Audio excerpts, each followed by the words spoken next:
Bom dia a todos, sejam todos bem-vindos à terceira palestra do ciclo sobre manejo fitossanitário do tomateiro. Hoje, 21 de setembro de 2020, estamos de volta com a dupla Ailton e Valdir, né? Quem assistiu a última palestra sabe do que eu estou falando. E a palestra de hoje será sobre o manejo de doenças causadas por fungos e homicetos da parte radicular do tomateiro. E será apresentada pelo Dr. Ailton Reis, que é agrônomo, mestre e doutor em fitopatologia, e atua como pesquisador da Embrapa Hortaliças desde 1998. A gente vai contar também com a moderação do pesquisador e fitopatologista Dr. Valdir Lourenço Júnior.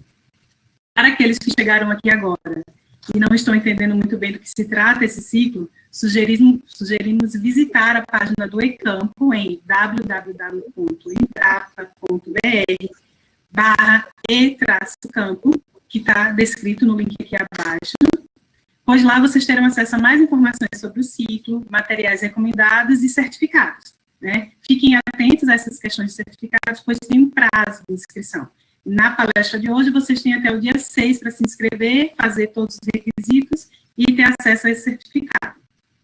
Este ciclo foi preparado para vocês, então aproveitem a palestra, façam as perguntas via chat, que a gente vai tentar responder todas à medida do possível, e fiquem atentos aos outros eventos online que a Embrapa está promovendo. Ailton, por favor, pode começar. Bom dia, eu gostaria de iniciar agradecendo a presença de todo mundo nesse nosso ciclo de palestra sobre pragas e doenças do tomateiro.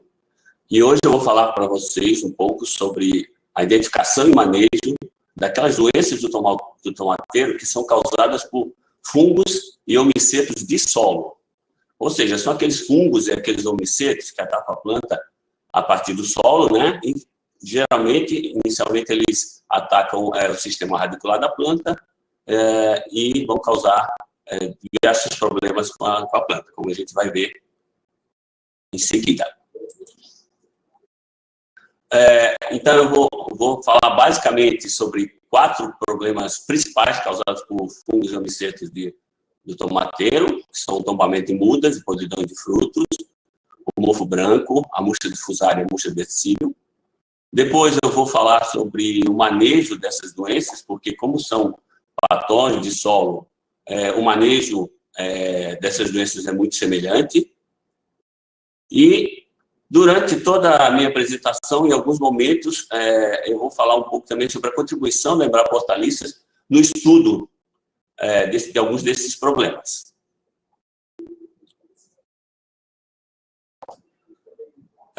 Inicialmente, nós vamos falar, então, sobre aqueles patógenos que atacam a planta quando ela ainda é nova, ou mesmo antes mesmo dela germinar ou emergir, que são aqueles patógenos que causam podridão de raízes e tombamento de mudas.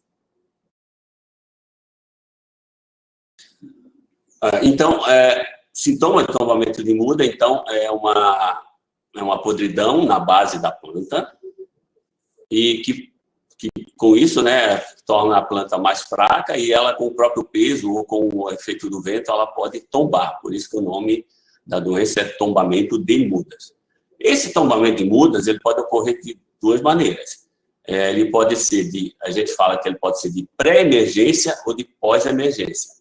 De pré-emergência é quando o patógeno do solo, seja um homiceto, seja um fungo, ele apodrece a semente ou mesmo a plântula antes dela emergir. Então, não ocorre nem a emergência da planta. Por isso que é tombamento de pré-emergência. Ou ele pode ocorrer depois, então, que a muda já emergiu e causando, então, esse sintoma que a gente está vendo aqui, né? Uma constrição, podridão aqui na base da planta, uma constrição e ela tomba. Esse tombamento de mudas também ele pode ocorrer ainda na produção de muda, ou pode ocorrer depois que a gente transplanta a muda para o campo. Se transplanta a muda, ao invés de uma muda sadia, num campo contaminado, a gente pode ter, então, também tombamento de mudas, como nesse caso aqui. Então, houve um apodrecimento da base da planta e, com o peso dela, ou com o efeito do vento, ela tomba. Essa planta aqui também está com um problema aqui na base, ela só não tombou, porque aqui, no caso, ela está dourado. Então, esses são os sintomas típicos da doença. Inicialmente, uma podridão na base do caule e a planta tende a tombar. O efeito no campo é esse, né? A gente tem uma diminuição do estande, ou seja, a diminuição do número de plantas no campo, e isso pode, claro, se essa diminuição de plantas no campo for muito grande, a gente pode ter bastante prejuízo. Esses mesmos patógenos que causam esses podridões de raízes e tombamento de plantas, eles também podem causar podridões de frutos do tomate. Desde que, principalmente aqueles frutos que estão em contato com o solo. Então, aqui você pode ver a podridão e ainda algumas partículas de solo aderidas aqui. Então, esse fruto estava em contato com o solo e o patógeno atacou e causou essa podridão. Ou aqueles que estão próximos ao solo. Se a condição estiver muito úmida e houver respingo respingo de água, né, com partículas do solo contendo estruturas do patógeno, também pode ocorrer a infecção daqueles frutos que estão próximos do solo.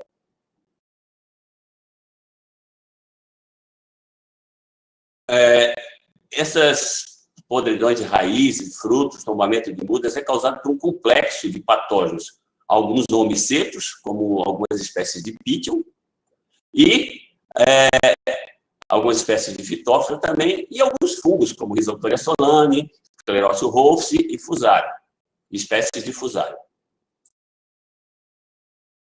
Num estudo que a gente fez aqui na Embrapa Hortaliças, sobre tentando verificar quais as principais espécies de Pythium que causavam podridão de fruto ou tombamento de mudas de tomate, a gente observou que a maioria dos isolados que a gente coletou era da espécie Pythium afanidermatum.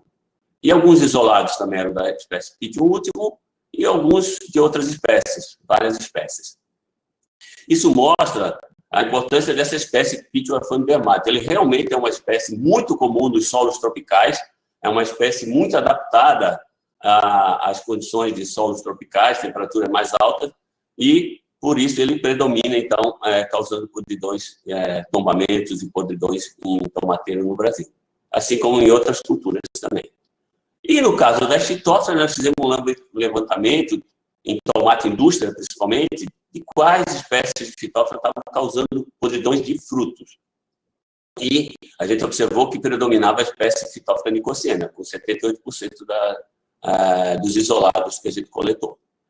No caso do Pythium, todos os isolados que a gente coletou, todos eram sensíveis ao metalaxil, que é um dos principais fungicidas utilizados para controle de omicetos. E no caso da Phytophthora nicotiana, a maioria, cerca de 85%, era sensível também ao metalaxil.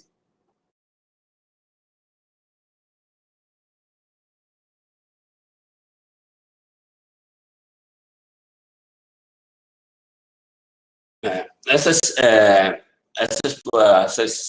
patógenos, né, essas doenças são favorecidas geralmente por temperaturas altas, a maioria delas, com poucas exceções, como por exemplo o Pythium último que a gente falou ali, já é um patógeno de temperatura um pouco mais amena, mas o Pythium afanidermatum, por exemplo, a gente já falei, né, que é de temperaturas altas.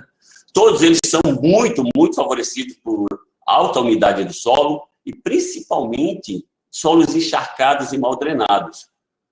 Solos encharcados geralmente é consequência de um mau preparo do solo, de camadas de compactação, alguma coisa assim, o solo tem dificuldade de drenar, então, quando ele fica encharcado, favorece muito, muito o ataque da planta por esses patógenos. A dispersão desses patógenos no campo se dá principalmente através da água de irrigação, aquela água que, se você irriga em excesso e ela percola sobre o solo, ela pode ir levando, carregando partículas inóculas desses patógenos. As máquinas e implementos, elas podem carregar torrões de solos contaminados também com estruturas desses patógenos. Esses patógenos eles sobrevivem muito bem no solo através de estruturas de resistência, que são os oósporos, no caso dos omicetos, como o Pythium e Phytophthora. Os escleródios, que no caso do Sclerócio rolfsi, da Rhizoptonia solani, e os clamidósporos, que é no caso das espécies de Fusarium. E esses patógenos, no geral, eles são muito polífagos, ou seja, eles são capazes de atacar e causar doenças numa grande quantidade de espécies de plantas. Uma outra doença importante do tomateiro no Brasil, essa doença ela é mais importante no tomate indústria, nesse caso, do que no tomate de mesa, é o mofo branco. Esse patógeno ele consegue atacar tanto as partes subterrâneas da planta, ou a base da planta, como o colo da planta, como também a parte aérea da planta. Ele tem uma capacidade de formar também um tipo de esporo que a gente chama de ascósporos e jogar esse esporo no ar. E também, então, dessa maneira, infectar a parte aérea da planta, causando podridões no caule, podridões de folhas, podridões de frutos. E uma característica dessa doença é esse crescimento branco, que são as estruturas do fungo sobre os órgãos afetados, né? Que dá o nome à doença, né? Que é mofo branco. Então, por isso o nome da doença é mofo branco. E outra característica também, outro sinal importante, é a presença dessas estruturas aqui, parecido com um cocôzinho de rato, que na realidade são os escleródios, que são as estruturas de resistência desse patógeno. Também tomate indústria aqui, causando podridão de fruto e podridão do caule. E ele tem uma característica também, esse patógeno, que ele, quando ataca o caule, ele apodrece a medula do caule da planta e o caule fica quebradiço e com um aspecto de palha, assim, um aspecto com cor de palha. E quando você abre esse caule aí, e lá dentro você vê geralmente a formação dos escleróides, uma grande quantidade, que depois vai, é claro, ficar sobrevivendo no solo. O agente causal dessa doença, aqui no Brasil, a gente só tem encontrado a espécie Sclerotinia sclerotiorum. A literatura fala que em outros países também tem uma outra espécie que pode causar mofo branco em tomateiro e em várias outras culturas, que é Sclerotinia minor, mas no Brasil a gente só tem encontrado essa espécie. As condições favoráveis para essa doença. Essa doença é uma doença de clima um pouco mais ameno, então as temperaturas que favorecem esse patógeno para ele infectar a planta vão de 15 a 25 graus e um ótimo geralmente 18 a 20 graus centígrados. E também é muito favorecido por alta umidade do solo e do ar nesse caso, porque como a gente viu, ele tem também tem a infecção da parte aérea da planta também. A dispersão é da mesma maneira que a gente já falou anteriormente, né? Principalmente água de irrigação, máquinas e implementos. E, no caso, o vento pode dispersar os ascósporos, né? Que são aqueles esporos que eu falei que são lançados no ar, ou pequenas. Esse patógeno consegue sobreviver no solo muito bem através de estruturas de resistências, a gente já viu o que é o escleródio. E um problema é que ele é muito polífago. Ele possui mais de 300 espécies de plantas diferentes já registradas como hospedeiras desse patógeno. Inclusive algumas plantas daninhas também, algumas plantas invasoras. E isso vai, então, a gente vai ver, né, que isso vai dificultar tanto a rotação de cultura, como também isso vai mostrar a denúncia do controle rigoroso de plantas invasoras na cultura.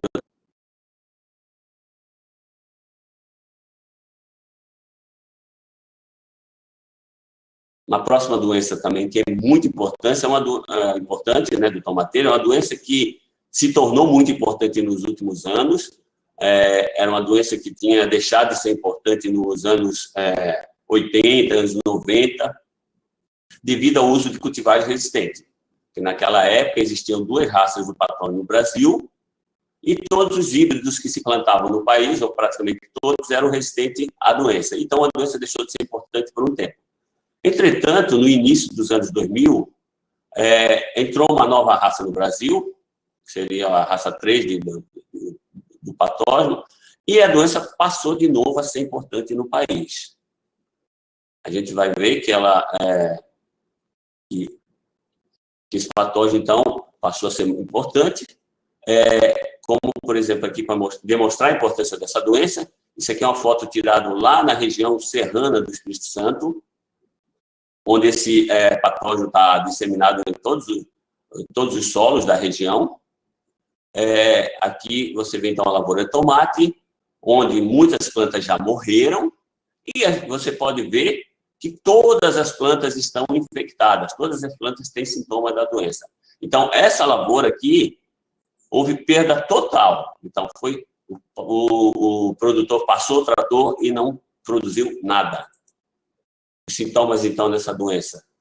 Essa doença caracteriza-se por uma murcha e amarelecimento das folhas da planta de forma ascendente. Então, a murcha e o amarelecimento aparecem primeiro nas folhas basais, nas folhas mais de baixo da planta, e vai subindo, então causando uma murcha total, amarelecimento das folhas, e pode levar à morte da planta.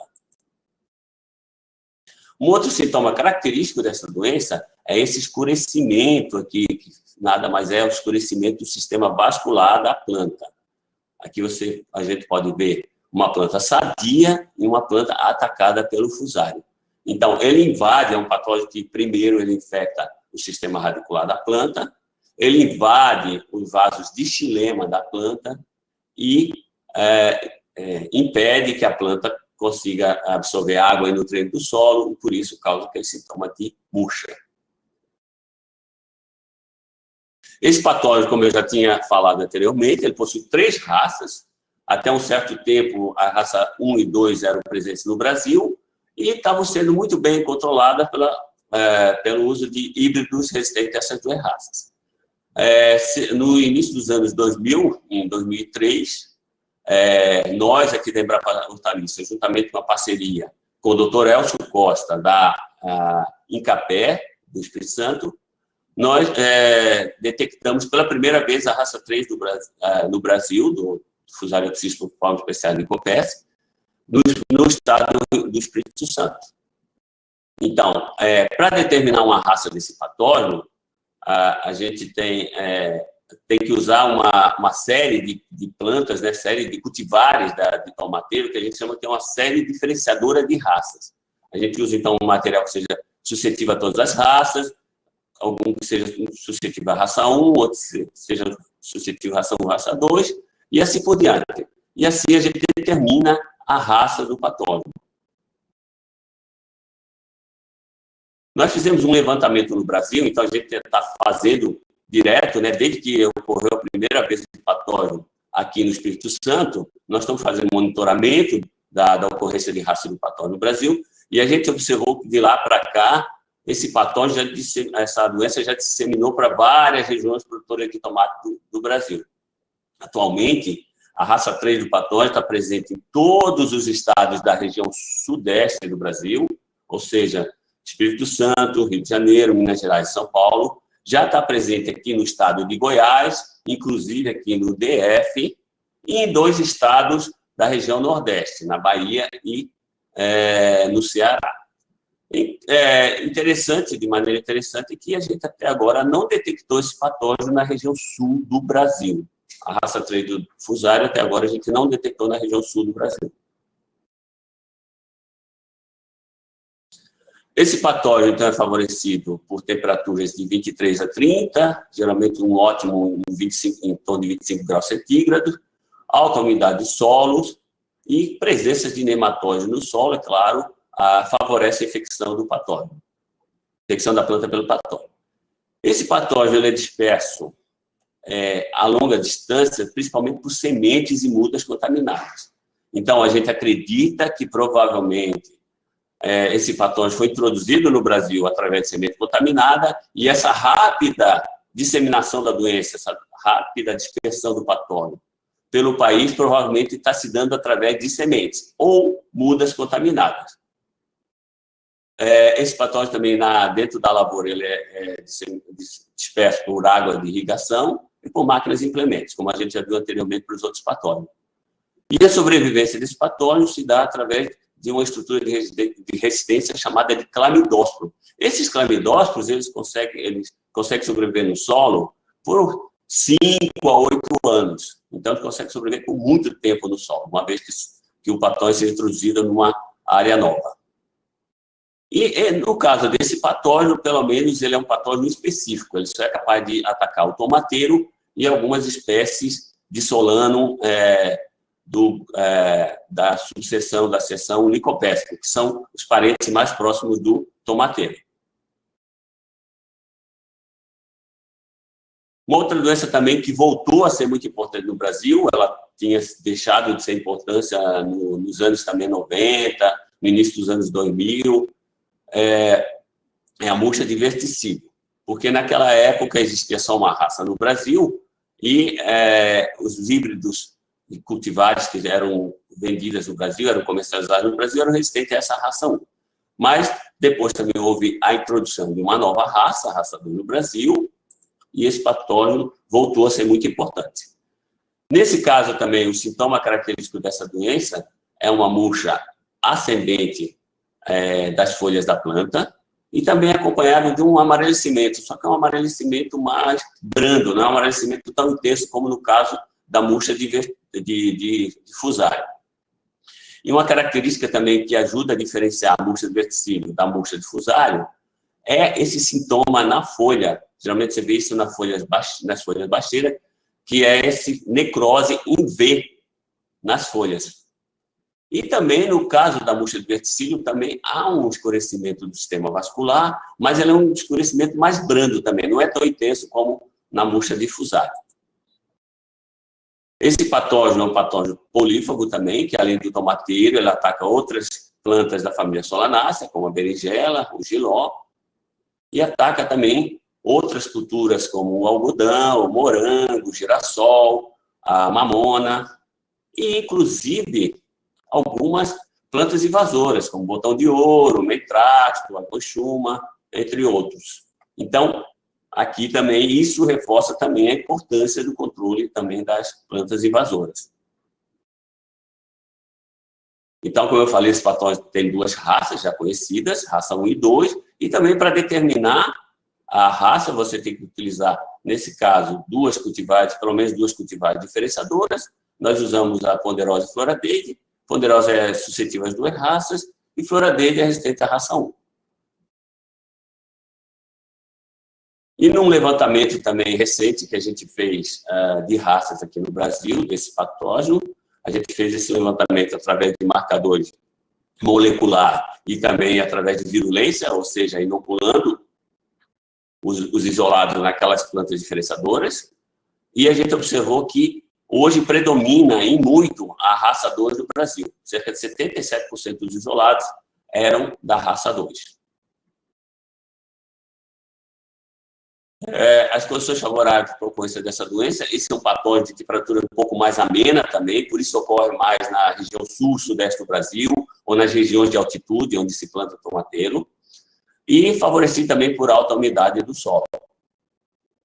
Aqui também as sementes, segundo a literatura, é responsável pela dispersão do patógeno a longa distância, as mudas também, e dentro da lavoura, entre lavoura de irrigação e máquinas de implementos, são responsáveis pela dispersão. Esse patógeno ele consegue sobreviver no solo também através de uma estrutura de resistência que a gente chama de microesclerótios, e ele também pode sobreviver em áreas, né, do tomateiro e em plantas invasoras que a gente já viu anteriormente. E a espécie verticílio Dali é muito polífaga, ou seja, ataca muitas espécies, já tem mais de 400 espécies de plantas que são registradas como hospedeiras desse patógeno. Isso aí vai dificultar, claro, a rotação de cultura, né, que a gente vai ver. Além desses patógenos já que eu falei anteriormente, que são os 4 doenças mais importantes assim, causadas por patógenos de solo, ainda tem também doenças que têm uma certa importância, como, por exemplo, a murcha de esclerose, que é causada pelo fungo Sclerosus rufus, que ataca a base da planta, causando uma podridão, característica desse crescimento. E aqui também você vai ver a estrutura do patógeno favorecido com sementes de mostarda, que são escleróticos, que são a estrutura de resistência desse patógeno. Esse patógeno é muito favorecido. Então, quando você vê, sai o primeiro sintoma que a gente vê, né, no campo, geralmente, o cheiro da planta. Então, se a gente for observar a base da planta, aí a gente vê esse crescimento branco, aquela estrutura, a gente sabe que é a murcha de esclerócio. Então, esse patógeno ele é favorecido por temperaturas muito altas, corre muito comum em cultivo protegido. No campo também esse patógeno pode atacar em contato com o solo e causar também podridão de fruto.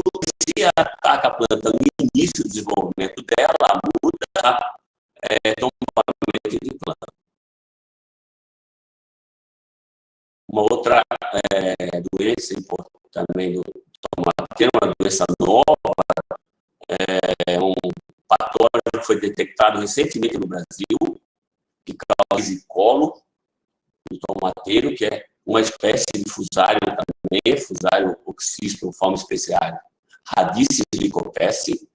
Ele difere do fusário líco, porque o fusário lycopesae causa uma murcha vascular do tomateiro.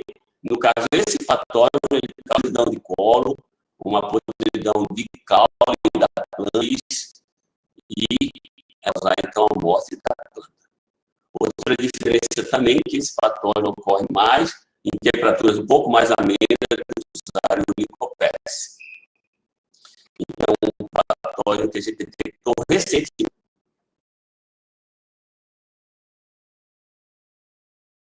Vamos falar agora um pouco sobre o manejo dessas doenças. Tem o manejo por último, porque eu vou pedir para você dar uma pausa aí, tirar o seu áudio, conecta ele e conecta do fio para ver se melhora a transmissão e ficado para as pessoas que estão ouvindo. Então, por favor, tira ele do conector e conecta novamente.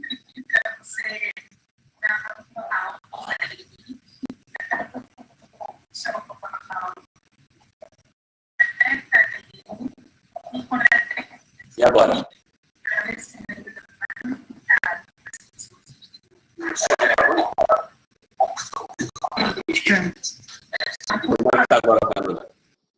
Aparentemente está ok aqui para mim, então pode continuar que a gente fica monitorando.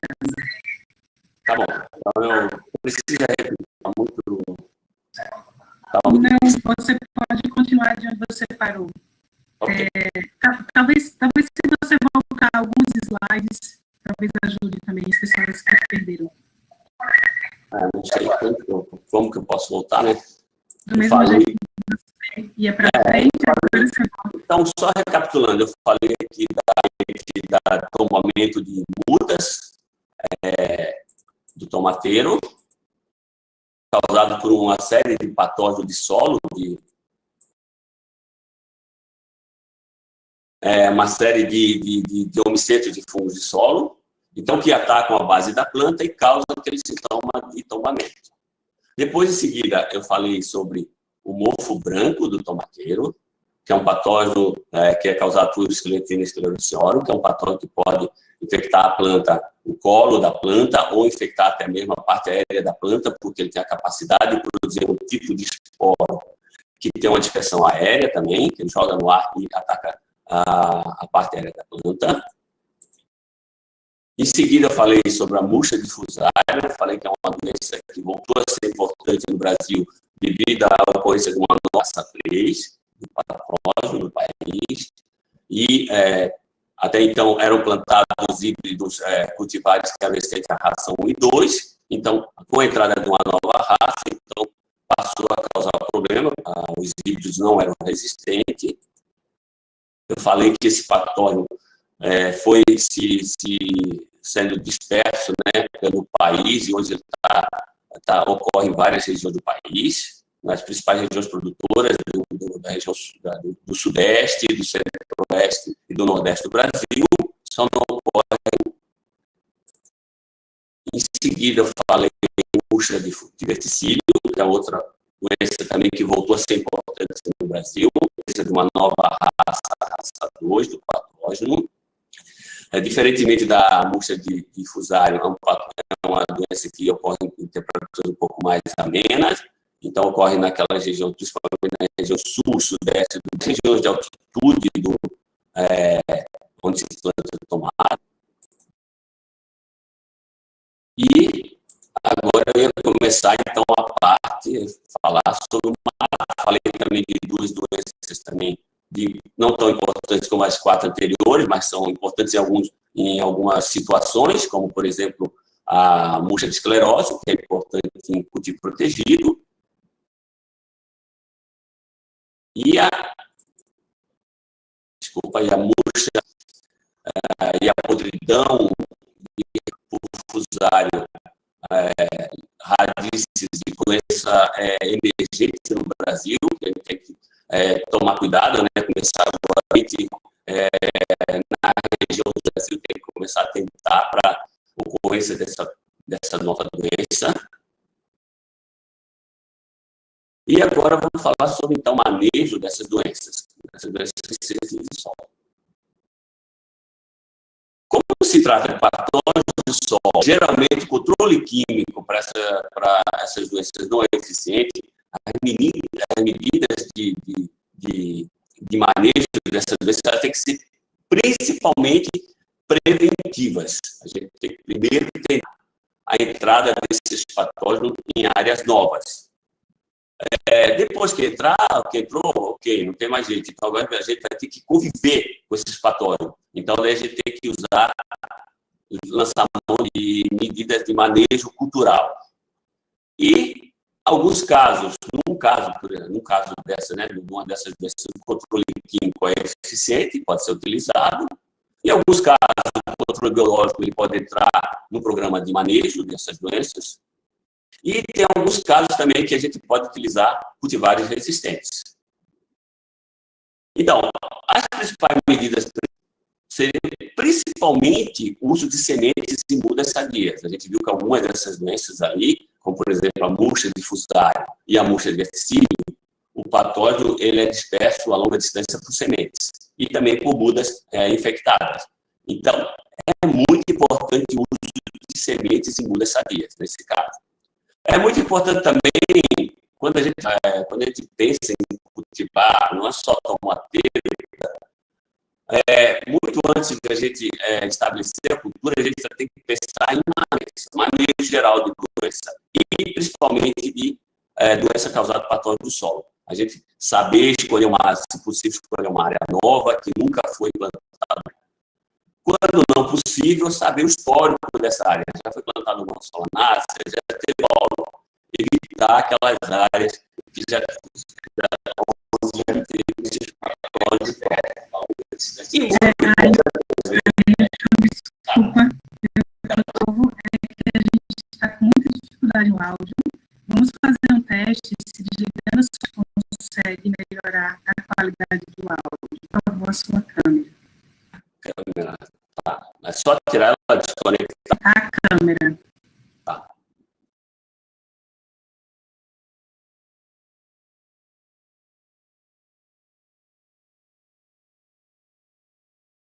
Faz um teste aí do seu áudio.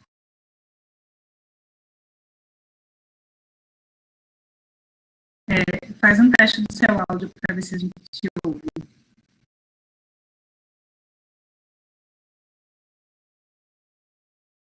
Ailton, a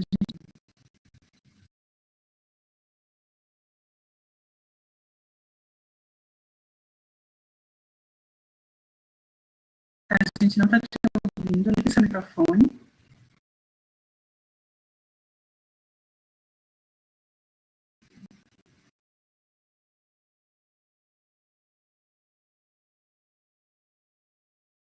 Desconectar, talvez se o seu áudio de novo, na base, ajude, porque não está funcionando.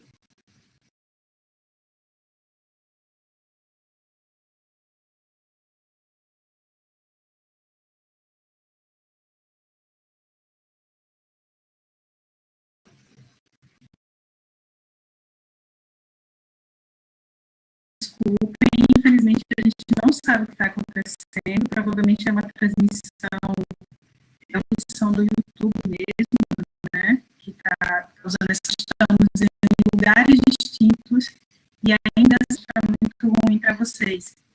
A gente está tentando ajustar aqui para que não haja muita perda. Aí a gente não consegue te ver.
Alô? Ah, beleza.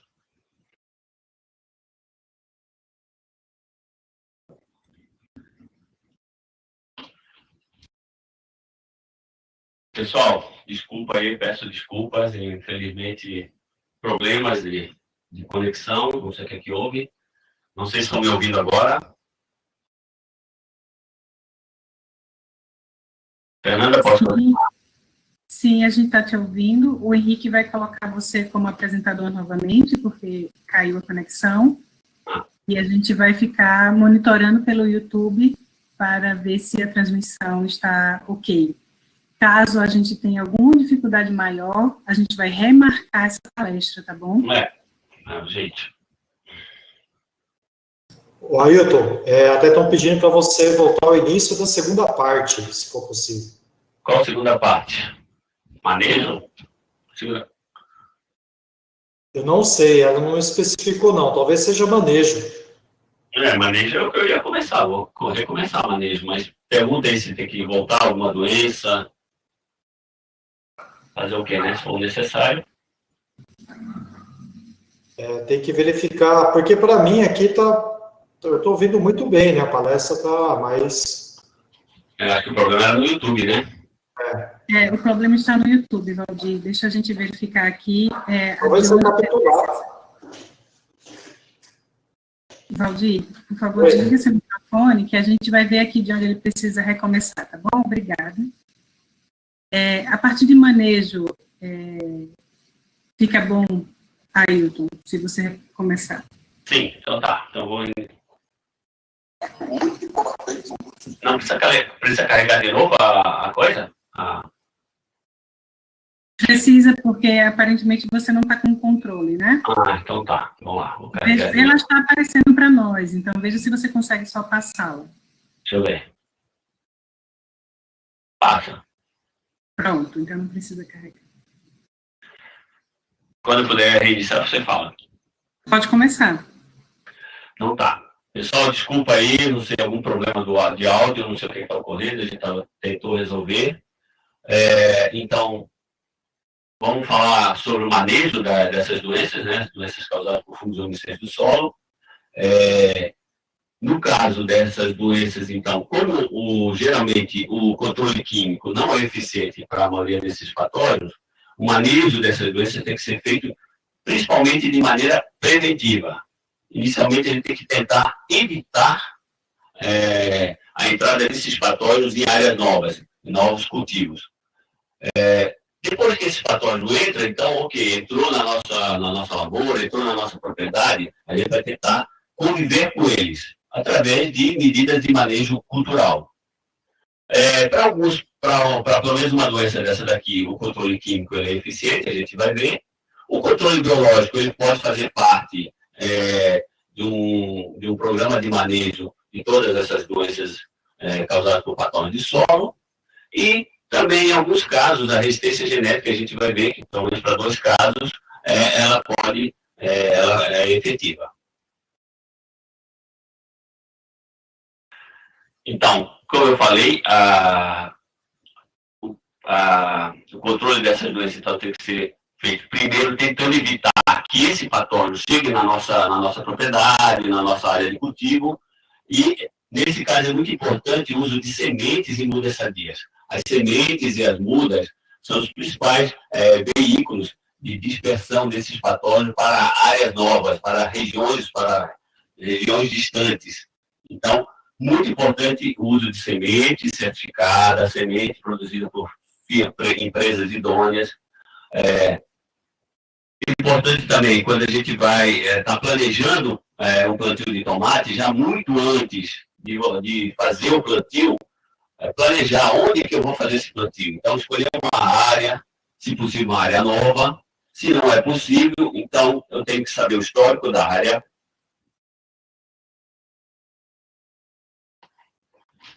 Se já foi cultivada alguma solanácea naquela área, e se foi plantada alguma solanácea lá anteriormente, teve algum problema com algum patógeno de solo, então vamos evitar aquelas áreas que já teve problema, pelo menos recente, com patógeno de solo.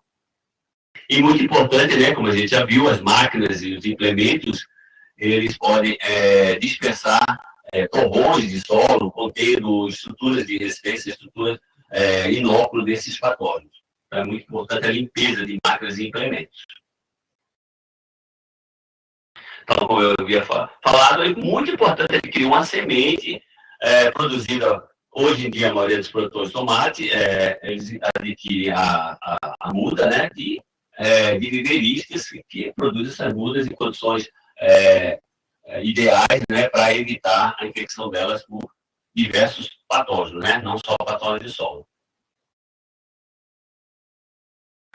É muito importante, então, a desinfestação, então, dos tratores, dos implementos, porque eles são capazes de de carregar partículas do solo que junto pode carregar inóculos cispatógenos. Até mesmo o calçado das pessoas que trabalham, né, na lavoura, ele pode dispersar alguns desses patógenos de solo. Então, você pode estar carregando esses torrões para áreas novas e levando junto com eles esses patógenos. A limpeza desses implementos, é claro, ela deve ser feita, primeiro, lavar muito bem, né, com água, e, quando possível, se lavar bem, tirar todas as estruturas, todo o solo, né, já é suficiente. Mas, se possível, ainda puder desinfestar com uma solução sanitizante, também seria interessante. Depois que, então, que o patógeno entrou na área, não tem mais jeito, vão ter que conviver, né? Então, é muito importante a rotação de cultura, apesar que a gente viu que a maioria desses patógenos, eles são polífagos, né, que a gente falou, tem muitas plantas hospedeiras, então a gente não vai ter muita opção de plantas para fazer rotação com o tomateiro. É interessante, quando possível, fazer rotação com gramíneas, com milho, com pastagens, com cereais de inverno, quando possível. E também essa rotação tem que ser longa, de pelo menos 3, 4 anos, porque a gente viu que esses patógenos têm a capacidade de sobreviver por muitos anos no solo. Como a gente já viu, algumas plantas daninhas podem ser hospedeiras de alguns desses patógenos, então é muito importante eliminar as plantas daninhas, eliminar as plantas voluntárias, né, que são aquela tiguera, a soqueira, né, do tomateiro. A irrigação é muito importante também, porque se você irriga demais, você está dando condição favorável para a ocorrência dessas doenças, né, para a infecção da planta pelos patógenos. E se você, claro, se irriga de menos também, claro que a planta vai ter problema. Então, essa irrigação tem que ser equilibrada. Então, aqui, né, como eu falei, é interessante a rotação, geralmente com gramíneas, que no geral elas não hospedam a maioria desses patógenos aí que atacam o tomateiro, patógenos de solo. Mas não pode ocorrer como isso aqui, né? Aqui, no caso, não é tomate, é batata, mas foi feito a rotação, mas foi deixado soqueira de batata no meio. Então, essa soqueira, no caso, se fosse planta voluntária de tomate, estaria multiplicando e mantendo o inóculo desses patógenos. Aqui, tiguera, né, planta voluntária de tomate numa área que foi tomate indústria, e aqui os produtores iam preparar de novo esse solo para plantio de tomate indústria novamente. Isso também não é interessante, a manutenção de plantas voluntárias.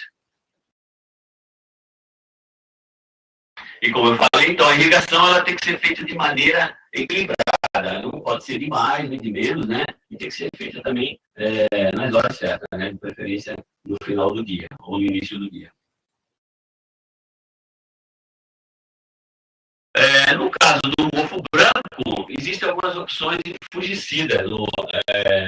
Eu fui consultar lá, eu conheço, a Agrofit é um site lá dentro do portal do Ministério da Agricultura, onde você pode consultar o que tem de produtos químicos registrados para plantio nas diversas.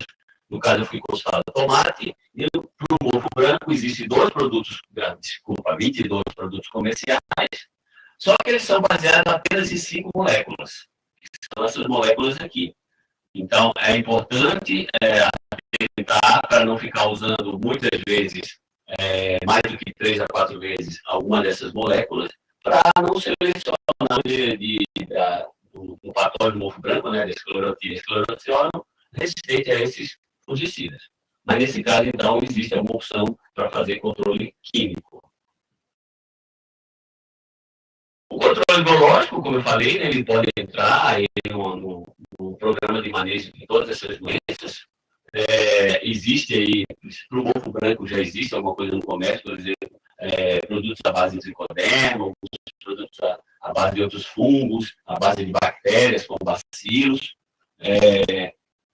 No caso de esclerotínia e verticílio, também existem muitos estudos já na literatura com um grupo de vírus que a gente chama de micovírus. São vírus que infectam fungos e alguns deles eles têm a capacidade de causar hipovirulência nesses fungos. O que é isso? Eles fazem com que o fungo ele pode infectar a planta, mas ele não causa doença muito severa, a causa é bem branda. Então, esse também é uma possibilidade, existem vários trabalhos na literatura. Aqui na Embrapa, a gente está com alguns estudos recentes, tentando detectar micovírus isolados de verticílio e isolados de esclerotínia, para depois ver se é possível, claro, utilizar eles no controle biológico desses patógenos.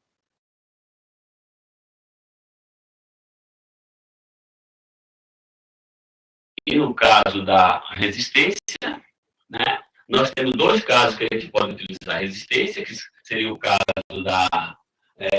da murcha de verticílio, a murcha de fusário, só que para tombamento de planta, nenhuma cultivar comercial é resistente àqueles patógenos que causam tombamento de planta, podridão de raiz. Para o mofo branco também não se tem cultivares comerciais resistentes. Para a murcha de verticílio, praticamente todos os cultivares, todos os híbridos que são disponíveis no mercado, eles são resistentes à raça 1 do patógeno. Mas, infelizmente, para a raça 2, não existe muita disponibilidade de cultivares resistentes. Não existem nem boas fontes de resistência. Existem algumas fontes de resistência parcial, que algumas pessoas chamam de tolerância, mas assim, não existe nenhuma cultivar comercial hoje que tenha uma resistência total ou parcial a esses patógenos. O que os produtores têm utilizado é que existem alguns porta-enxertos vendidos no comércio que tem essa resistência parcial à raça 2, que que até as empresas no geral chamam de tolerância, né? E que você pode, então, utilizar, e quando você não tem uma pressão de inóculo, ou seja, não tem muita estrutura do patógeno no solo, ele pode funcionar. Você pode não ter a doença ou ter pouca doença, né? E conviver, então, com esse patógeno.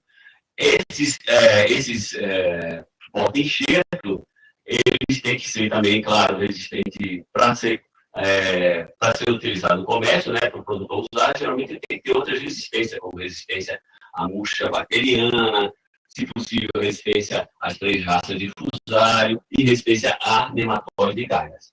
O inconveniente, nesse caso também, que o produtor tem que comprar 2 sementes e, claro, que encarece muito mais a muda. Para a murcha de fusário, felizmente, todos os materiais que existem no comércio são resistentes, ou quase todos, né, a raça 1 e 2, e já existem alguns poucos híbridos comerciais também resistentes à raça 3 do patógeno.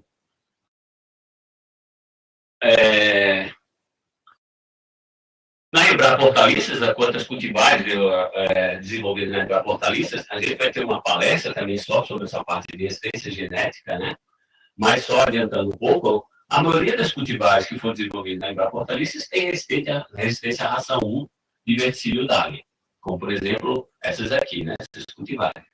E no caso de fusário, todas as cultivares que foram desenvolvidas pela Embrapa Hortaliças têm resistência à raça 1 e 2, e já existe também a disponibilidade, a Embrapa Hortaliças já lançou 2 híbridos comerciais resistentes à raça 3 de fusário com formas especiais de licopécie. Então, então, o imigrante, o doutor Boateng provavelmente vai falar com mais detalhes sobre ele na palestra dele, e o BRS Laterro. Então, são dois híbridos comerciais resistentes à raça 3, as 3 raças, nesse caso, né, de fusário oxígeno com forma especial de licopécie. E com outras resistências também, claro. E quando você tem, então, uma cultivar resistente, é essa situação que você vai ter no campo. Você tem aqui, então, lado a lado, isso aqui é lá na região serrana também do Espírito Santo. Eu tive a sorte de registrar isso aqui, né? O produtor tinha plantado 2 lavouras lado a lado. Ele tentou plantar um material suscetível e plantou do lado dele resistente. Então, o que você vê?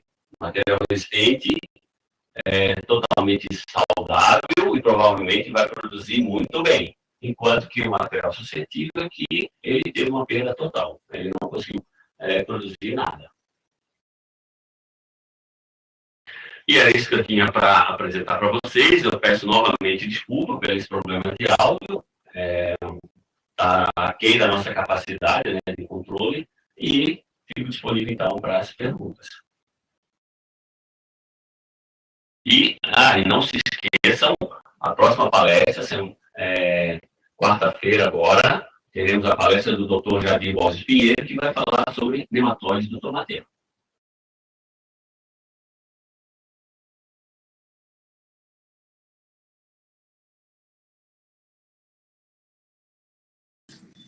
Ailton, você pode ligar a sua câmera. A próxima palestra, Valdir também, por favor. a palestra do Dr. Jadir Borges Pinheiro, que vai falar sobre nematóides do tomateiro.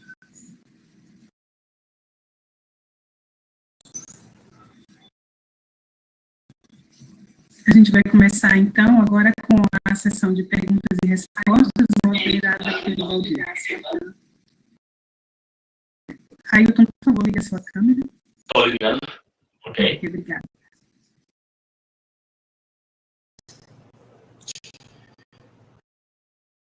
Bom, pessoal, bom dia a todos. A gente agradece a participação, né, de todos os inscritos mais uma vez e pedimos desculpas aí pelos problemas que ocorreram aí ao longo da apresentação. Todas as perguntas poderão ser feitas no chat. Alguns inscritos já fizeram a pergunta ao longo da apresentação, poderão ser feitas agora também. E aí, a primeira pergunta é da senhora Silene Sartori. Uma lavoura onde as plantas ficam murchas à noite, ao amanhecer elas voltam quase ao normal. Na parte aérea não tem sintomas. Acredito que o problema é radicular. Qual a orientação que pode me dar? Silene, né? O Silene, precisava primeiro saber, essas plantas elas ficam murchas realmente só à noite ou é no final do dia que elas murcham?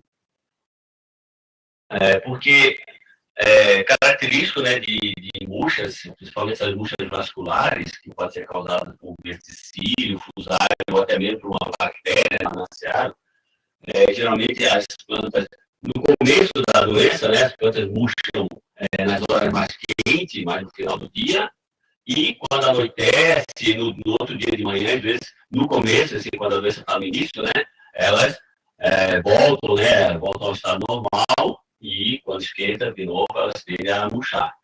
Assim, nesse caso, você tem que fazer algumas coisas, tem que tentar, primeiro, arrancar algumas dessas plantas que estão murchando e ver se tem algum problema no sistema radicular. Tem alguma podridão no sistema radicular? Pode ser que esteja apodrecendo no sistema radicular. A gente tem que tentar identificar o problema, né?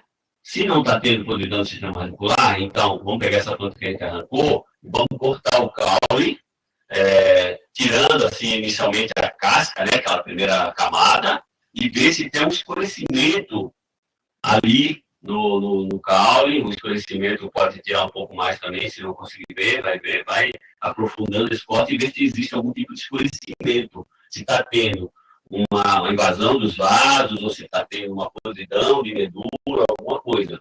Porque se a planta está murchando, isso geralmente é um reflexo, se for no caso da doença, né, reflexo de algum patógeno de solo, né. Claro, tem que ver também a questão da irrigação, se está sendo feito de maneira correta, tudo isso tem que ver.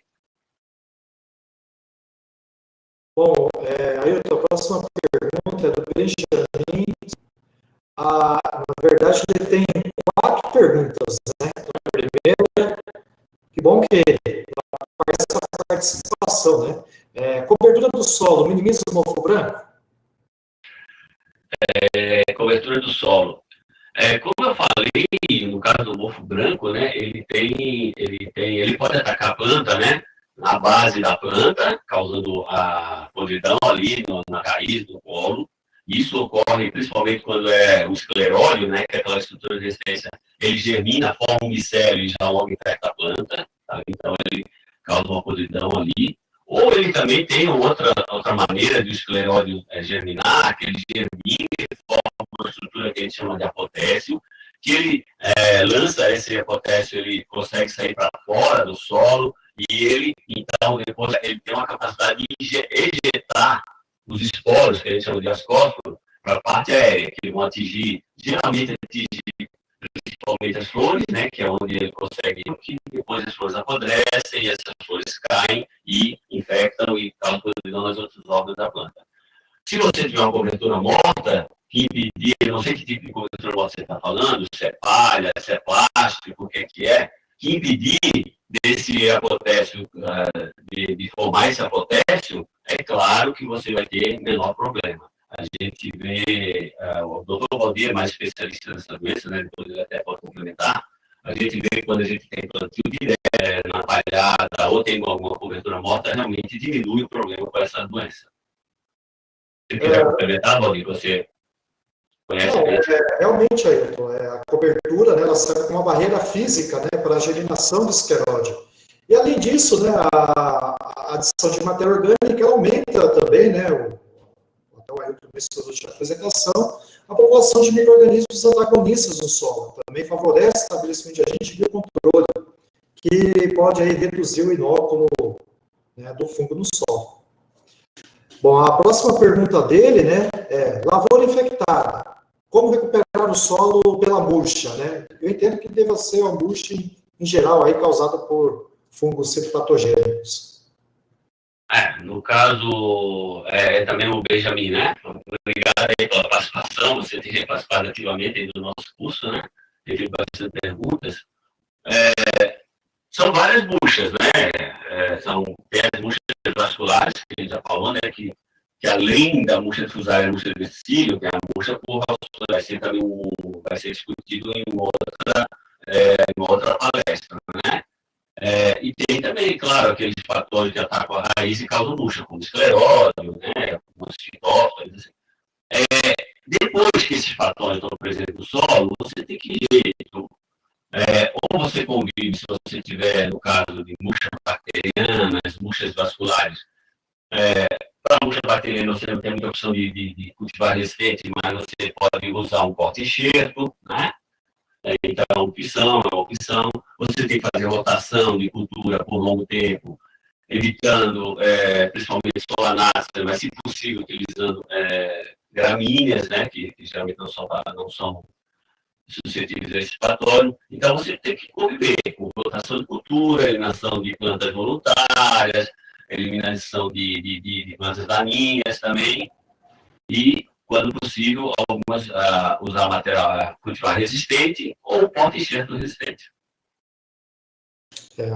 Outra pergunta também, há procedimentos para impedir que mudas infectadas se desenvolvam? Exemplo, adubos ou fertilizantes, líquidos, corretivos, defensivos, etc. Eu não entendi se é algum procedimento para que essa planta não desenvolva e morra, ou para que ela se recupere, né? Eu não entendi bem a pergunta se é isso. Mas, se for assim, alguma coisa que ela morra, acho que não tem isso, né?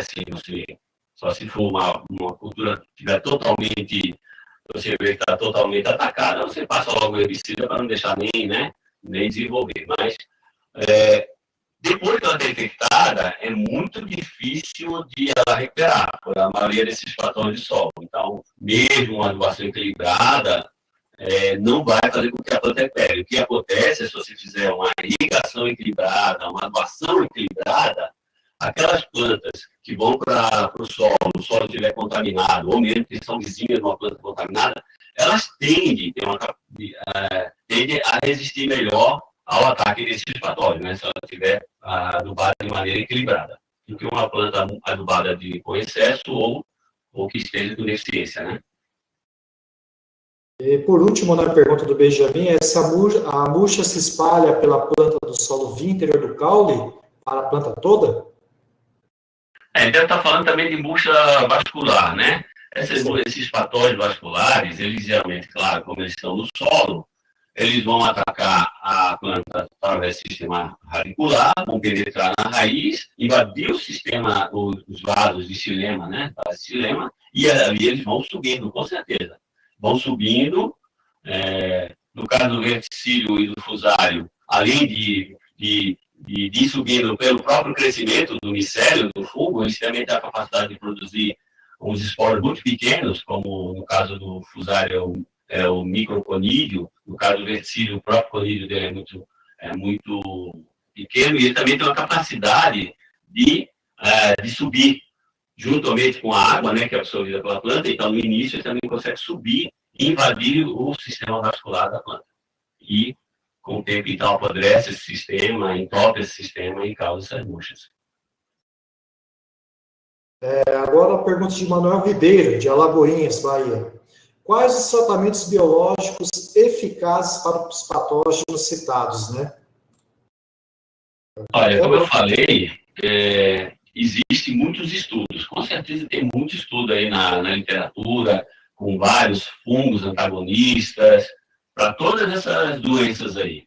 Assim, que está sendo utilizado comercialmente, eu não conheço muita coisa. Eu sei que para mofo branco tem bastante coisa, tem algumas cepas de tricoderma que estão sendo comercializadas, algumas empresas estão comercializando, algumas cepas de bacilos, né, que é uma bactéria, também estão sendo comercializados. Para as outras doenças, para a risotônia também, que a gente falou, né, risotônia, também tem algumas coisas, algumas cepas de tricoderma, estão sendo comercializadas. Agora, para as murchas vasculares, eu não conheço muito material comercial e que também não sei o quanto que está sendo eficiente, se estão sendo utilizados. Bom, Vladimir Calado, ele pergunta se, no caso do próprio agricultor fazer suas mudas, quais seriam as principais medidas e que produtos seriam mais recomendados? Hoje em dia não é muito comum, né, o produtor fazer as próprias mudas, mas é claro que alguns pequenos produtores, alguns produtores que não querem gastar, né, pagar essa muda, né, porque já a semente já não é tão barata, né, que eles podem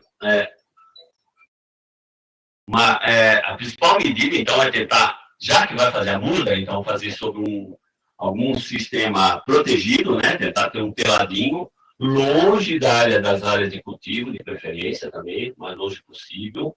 Então, ter um telado, se possível, assim, com telas anti-afídeo, né? Também para evitar os insetos que vão transmitir virose. E manter esse telado também, uma coisa que a gente tem visto muito no campo, às vezes, os produtores até têm um teladinho, produzem a sua muda, mas não tem a preocupação de manter uma limpeza rigorosa, não só dentro, no interior desse telado, como ao redor, e que tem uma limpeza rigorosa, eliminar plantas daninhas, eliminar plantas que possam ser hospedeiras, tanto de pragas como de patógenos. E outra coisa também é a limpeza, né? Muita limpeza. Utilizar uma semente de boa qualidade, limpeza, utilizar, se possível, bandejas novas, se não possível, utilizar essas bandejas novas, desinfestar muito bem essas bandejas e utilizar um substrato também esterilizado. Muito importante essa parte de limpeza, você tentar produzir uma muda realmente sadia, né? Porque se você levar uma muda já comprometida para a sua área, então, você começando com uma muda contaminada, as chances de insucesso são muito grandes. Bom, o Almir tem Almir Rogério Evangelista de Souza tem a seguinte pergunta, né? Quais seriam as espécies, né, que poderiam ser utilizadas para a rotação de culturas usando o manejo de murcha de verticílio? Como a gente viu, né, o verticílio Dali, que é o patógeno, que é o único patógeno, a única espécie que tem sido detectada causando murcha em solanáceas no Brasil, né, tomateira e outras solanáceas, ele tem muitas plantas hospedeiras, né? A gente falou que ele é muito polífago, né? Então você não tem muita opção de fazer rotação.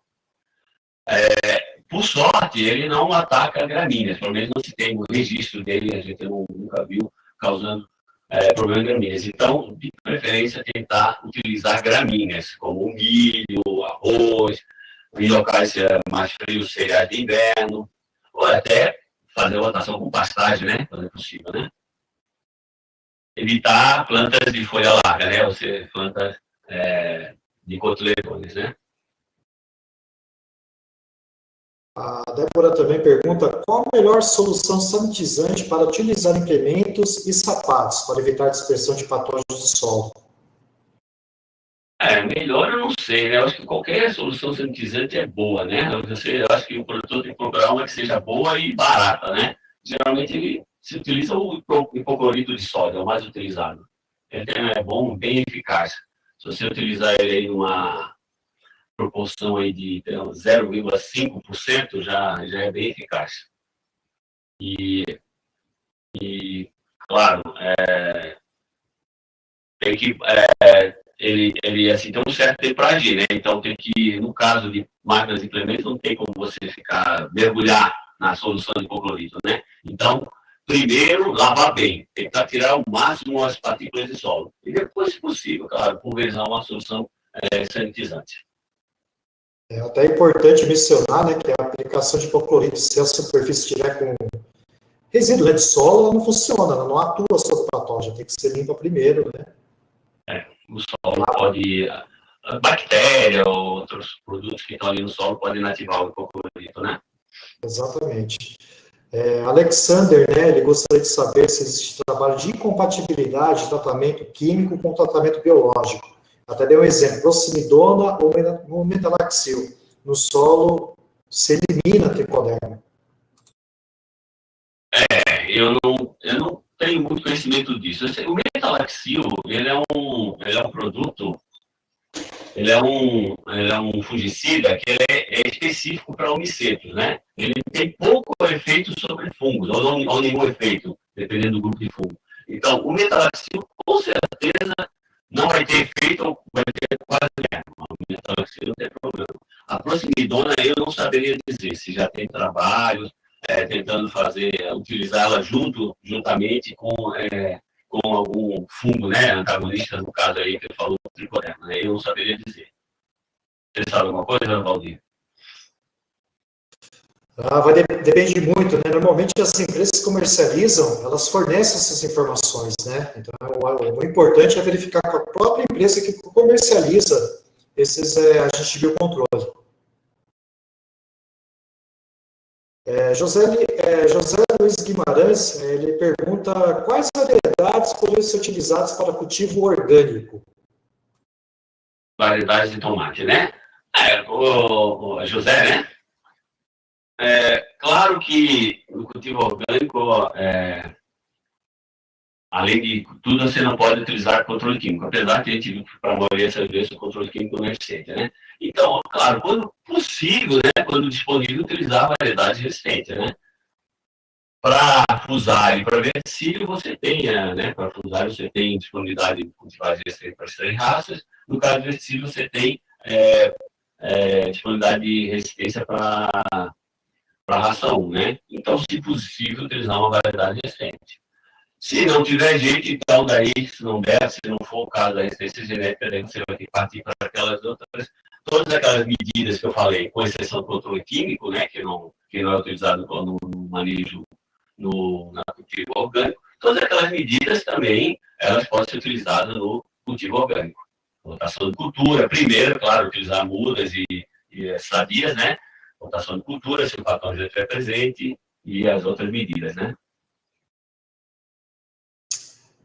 Fernando Monteiro, ele pergunta se o uso de sanitizantes no solo pode ter algum efeito na redução do inóculo de patógenos, né, como fusário ou verticílio.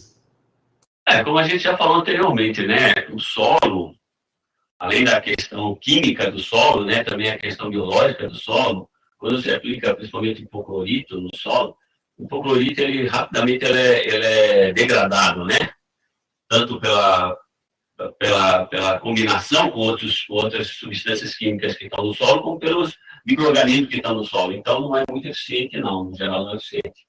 Outros sanitizantes eu não conheço, assim, que possam também. No geral, eles não têm efeito, porque realmente eles são degradados muito rapidamente no solo.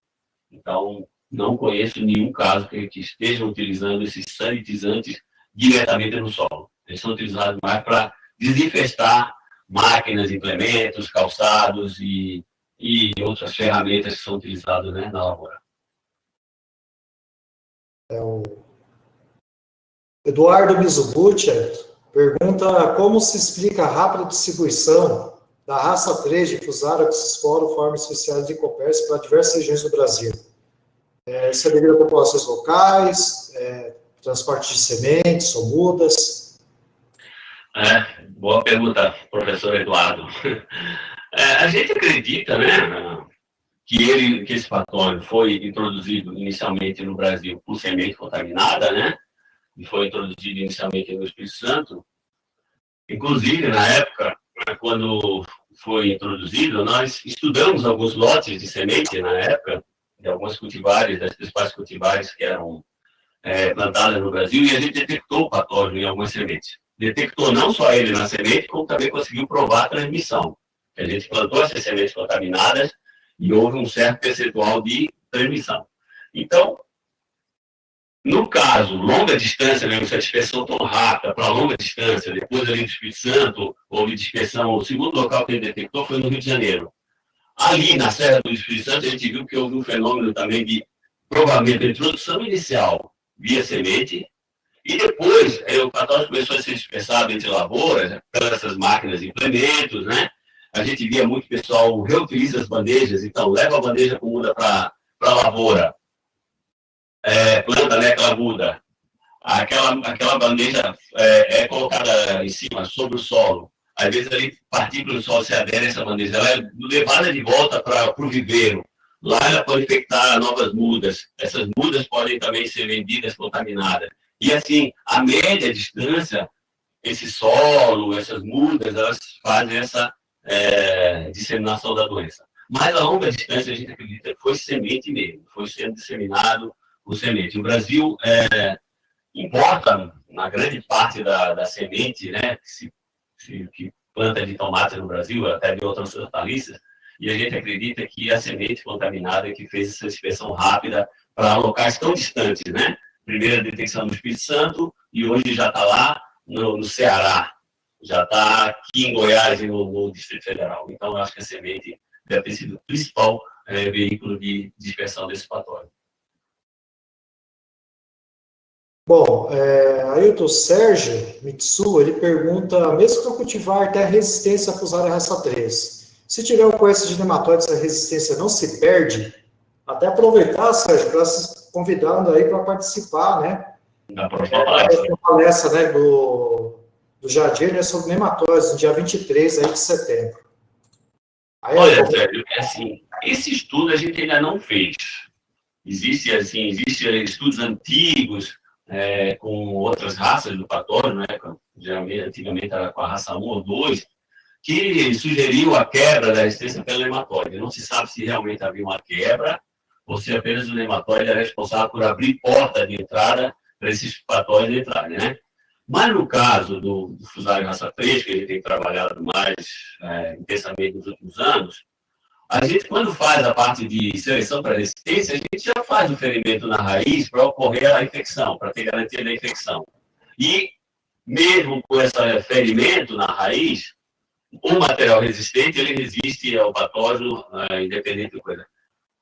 Eu não sei se no caso do nematóide, é claro que o nematóide ele não só faz o ferimento na raiz, como ele também tem uma interação com a raiz, né? Ele produz algumas substâncias e ele injeta nessas raízes, né, no tecido da planta, que modificam a fisiologia da planta, né, tanto que ela forma aquelas galhas, né. Então, eu não sei se através disso ele poderia quebrar a resistência. Eu não tenho estudos com a raça 3. A gente não tem visto isso aí no campo, não. Onde planta material com resistência à raça 3, ele tem sido efetivo. A resistência tem sido efetiva. O Frederico Aguiar, né, que inclusive aí trabalhou aqui conosco aqui, né, participou também da última palestra, ele afirma, hoje o controle biológico de insetos é uma realidade bem eficiente. Você teria algum comentário sobre isso, sobre essa afirmação do Fred?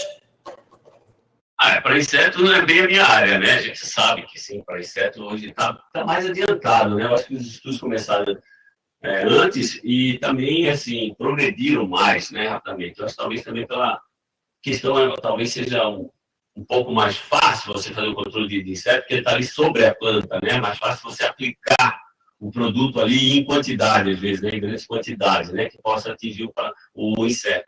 No caso de patógeno, é mais difícil, né? Você poderia tratar a semente, tratar o material propagativo, mas a quantidade de propago desse biocontrolador que vai para o campo é pequena, né? Mesmo você inundar o solo com esse patógeno, com esse biocontrolador, às vezes não é economicamente viável. Então, se faz também, às vezes, tratar a muda, tratar o suco de plantio, a cova de plantio. Então, assim, Tem alguns casos, né? A gente sabe que existem alguns casos de sucesso também para controle de alguns fatores de solo, mas não é claro que ainda não evoluiu tanto quanto evoluiu para o controle biológico de insetos. Elizabeth Catapan, ela pergunta, ela quer verificar sua opinião sobre a utilização de cal virgem no solo para controle dessas doenças. Cal virgem, a gente tem alguns casos, tem visto aí que assim, você pode utilizar cal virgem de maneira localizada. Você tem ali uma planta, no início da lavoura, lá você vê algumas plantas murchas lá, dispersas no campo. Você pode fazer o quê? Pode arrancar essas plantas e, para evitar que o solo que está aderido a essas plantas comece, quando você está tirando essas plantas de dentro do campo, começa a espalhar esse solo provavelmente contaminado, né?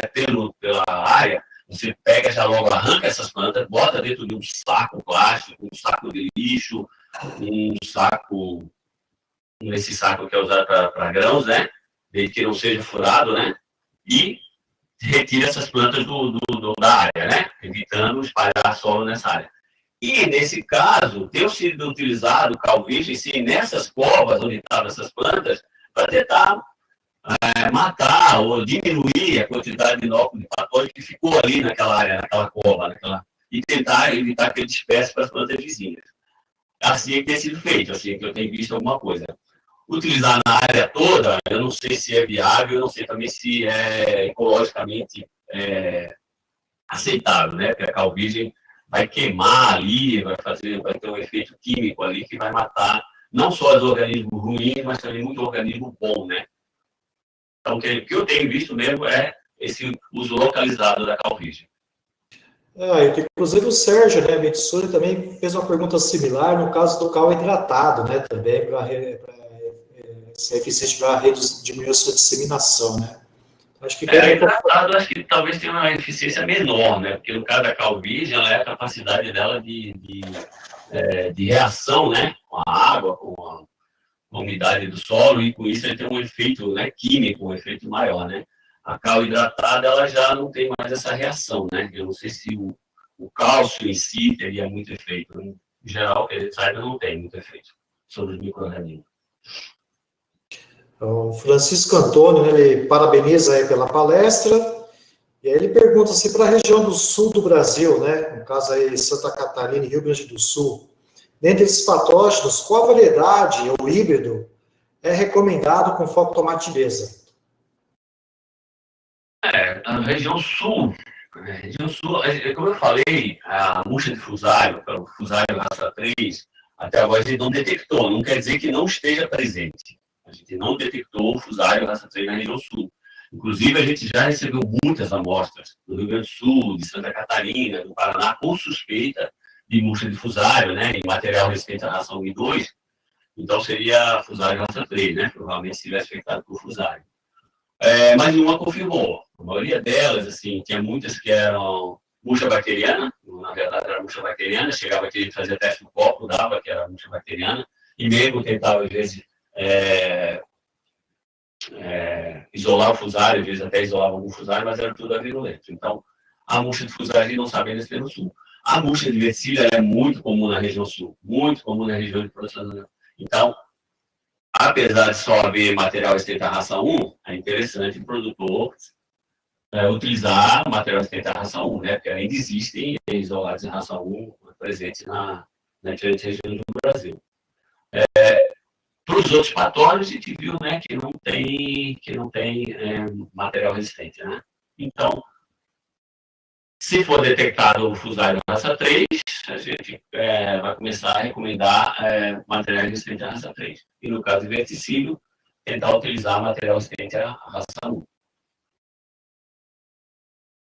Bom, a Fernanda Souza, ela pergunta sobre formigas, né? Então,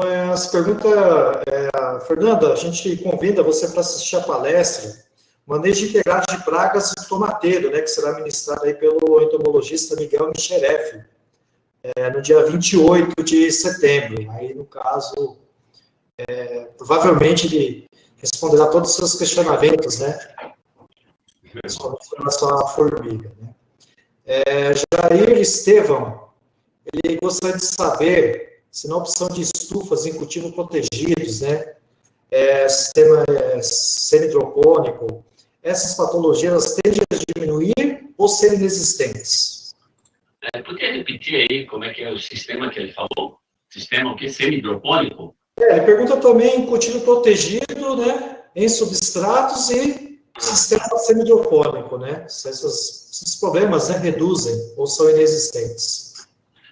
Todos esses fatores aí que ele falou, em cultivo protegido normal, quando a planta é plantada no solo mesmo, né? Eles causam problemas, eles são problemáticos, né? Ele pode causar uns problemas. À medida que você passa para um sistema hidropônico ou um sistema semi-hidropônico, se você evitar, você tem que evitar que as raízes da planta tenham acesso ao solo, tenham contato com o solo. Então, mesmo se você plantar em vasos com substrato esterilizado, é interessante você utilizar alguma lona, alguma coisa que separe esses vasos, né, do solo, que evite que esse solo tenha contato com o solo, porque esses vasos provavelmente vai ter o sistema de drenagem, né, e as raízes também podem sair com esse sistema de drenagem, e se eles tiverem contato com o solo, vão ter contato com aqueles patógenos que estão lá no solo. Agora, se você evitar esse contato, com certeza evita muito a contaminação. Aí vem outras coisas, né? Utilizar, claro, a água que vai ser utilizada na solução, para a produção da solução nutritiva, tem que ser limpa, né? Bem limpa, livre de patógeno, o substrato esterilizado, a muda de boa qualidade, para você evitar, então, trazer esse patógeno, né, para o sistema. O Vladimir Calado tem uma outra pergunta também, né? Se é possível conter o avanço do tombamento no campo. Conter o avanço do tombamento. Tem algumas estratégias que você pode utilizar para diminuir o problema, né? No início lá, você plantou as mudas, começa a ver algumas tombando no início. O que você pode fazer? Algumas coisas primeiro, a irrigação. É muito importante a irrigação. Evitar, então, está correndo o tombamento, por quê? Porque tem talvez algumas áreas que estão encharcadas, porque o preparo do solo não foi tão bom, ou tem uma mancha de solo compactado. Então, ali, controlar melhor a irrigação, quando possível, né? Para não haver o excesso de água, né? Que esses patógenos, em geral, principalmente os omicetos, né? Como pítios, as espécies de pítio, de fitófitas, são muito favorecidos pelo excesso de água, né? Então, a irrigação é muito importante. Localizadamente, também você pode tratar a muda, o que se faz muito é tratar a muda antes de levar para o campo. A gente faz o que a gente chama de um drenche. Você usa um produto fungicida, se possível, um fungicida que tenha dois produtos, uma mistura de dois produtos, né? Um produto que seja mais eficiente para omicetos e outro para fungicida. Você faz esse drenche que a gente fala, né? Então, irrigar a bandeja com a cauda desse fungicida antes de levar para o campo, você protege aquela muda no início do desenvolvimento dela, quando ela vai ao campo, né? E à medida que ela vai crescendo, vai desenvolvendo, a suscetibilidade dela a esses patógenos vai diminuindo. Então, são algumas estratégias que você pode fazer para diminuir problemas com esses patógenos aí que causam tombamentos. O Edson da Silva Farias, ele pergunta se é possível estabelecer uma relação entre o estado nutricional do tomateiro com a incidência dos fungos fitopatogênicos aí que foram mencionados. Existem vários estudos, né? Assim, hoje em dia não é tão comum, mas assim, algumas décadas atrás tinha muitos estudos, né? Tentando correlacionar a nutrição da planta com suscetibilidade a determinados patógenos. É o que a gente sabe, assim, no geral, né? Não tem visto muitos estudos atuais, assim, com essas murchas de fusário, murcha de verticílio, mesmo esses outros patógenos. Mas a gente sabe que é uma planta, ela precisa estar bem nutrida para que ela consiga desenvolver a sua capacidade, né, de resistência a esses patógenos, né, conseguir expressar essa capacidade natural que ela já tem, né, de resistir a maioria desses patógenos, né. Então, claro que é muito importante que a planta esteja equilibrada, né, com a nutrição equilibrada, né, com a adubação uma adubação bem feita, né, equilibrada, claro, levando em consideração uma análise de solo, né? Muito importante isso. A Mirella, ela pergunta se tem alguma sugestão para rotação de culturas em estufas. Existe vários trabalhos que a gente tem visto, né? O pessoal tem utilizado, tem utilizado o próprio milho, mas como tem utilizado mais o milheto, por exemplo, que dá muito mais massa verde, né? Dá muito mais raízes também, né? Você consegue adensar mais, né? Então, tem utilizado bastante gramíneas no geral, né? Principalmente milho, milheto, outras gramíneas. E ajuda bastante a diminuir propagos desses patógenos no solo. É claro que você tem que, se possível, fazer mais de uma vez, né? Ou pelo menos fazer rotação com mais de um dessas culturas, que geralmente não são comerciais, né? Mas é um preço, né, que tem que pagar às vezes, né, para você conseguir continuar podendo produzir, né, e aproveitar aquela estrutura que já foi tão cara, né? Então, fazer rotação de preferência com gramíneas. E o milheto tem sido uma opção muito boa para isso. Francisco, ele pergunta quais são os tipos de procedimentos orgânicos e agroecológicos que seriam possíveis para o combate de fungos e homicetos na parte radicular do tomateiro. Eu já meio falei um pouco disso, né? Na realidade, todas aquelas medidas de manejo que eu falei aqui, todas são eficientes também, podem ser utilizadas no manejo orgânico, né? No sistema orgânico, né? Com exceção do controle químico, né? Que também era só um caso, né? Que era o mofo branco poderia ser manejado através de fungicida, né? Então, todas aquelas medidas podem ser utilizadas, né? Muito importante, primeiro, né? Evitar, já que é cultivo orgânico, a primeira coisa é tentar evitar que esses patógenos cheguem na sua lavoura, né? É claro que tem alguns patógenos que já são habitantes normais do solo, aqueles que causam tombamento, no geral, já estão lá presentes no solo. Então, esse não tem muito o que fazer, você tem que conviver com eles. Mas, tipo, murcha de verticílio, murcha de fusário, mesmo às vezes até mofo branco, você tem que evitar que eles sejam introduzidos na área, né? Se for introduzido, então, aquelas medidas culturais que a gente já falou, né? Importante de rotação, controle rigoroso de plantas daninhas, evitar deixar plantas voluntárias, né, no campo, nutrição equilibrada da planta, utilizar matéria orgânica que vai ajudar no manejo, né, os micro-organismos ali no solo, né, vai ajudar no combate a esses patógenos, e o controle biológico, quando disponível, né, produtos biológicos pode ser utilizado. Cepas de tricoderma, algumas cepas de bactérias que já estão sendo vendidas aí no comércio.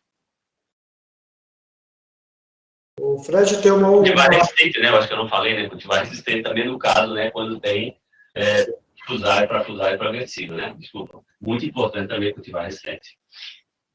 O Fred tem uma outra pergunta, né? Antes ele parabeniza aí pela palestra. E, no caso que para patógenos de solo, o controle químico se torna inviável em alguns casos. Aí ele pergunta se no futuro o controle biológico pode ser o principal método utilizado? Eu acho que eu acho que ele sozinho ainda precisa ser mais estudado, né? O controle biológico, ele como uma medida somente dele, né, sozinha, eu acho que ele deve ser melhor estudado. Mas, com certeza, já é utilizado hoje, né, o controle biológico para o controle de muitas dessas doenças. Ele já entra muito no sistema de manejo, né, desses patógenos, e cada vez mais vai ser utilizado. Tem muitos estudos sendo feitos aí, estão sendo selecionadas muitas cepas de micro-organismos, né, de fungos, de bactérias, até já tem alguns estudos, como eu já falei, né, com vírus que causam hipovirulência, né? E cada vez mais provavelmente vai ser utilizado, né? Eu não sei se algum dia algum produto biológico, ele sozinho vai ser suficiente para controlar algumas dessas doenças, mas ele com certeza vai cada vez estar mais presente num sistema de manejo dessas doenças. Eu acho que principalmente no manejo ele vai estar presente, com certeza. E não é à toa, né, que as empresas químicas hoje elas também estão se voltando para o controle biológico. Se elas estão se voltando, né, estão começando a também estudar e a desenvolver produtos biológicos, vender produtos biológicos, porque elas sabem que cada vez mais os produtos biológicos vão fazer parte, né, do manejo de patógenos em geral, né, de patógenos de pragas em geral, mas principalmente de patógenos de solo. A Mirella Maganha, ela pergunta se o tratamento do solo com tricodermas e enzimas pode ajudar a eliminar aos poucos esses patógenos, né? Até você já respondeu aí sobre isso, mas você quer complementar essa resposta? Eu já falei, né, que os biocontroladores eles podem ser usados, né, no programa de manejo, né? Agora, essas enzimas eu não sei, né?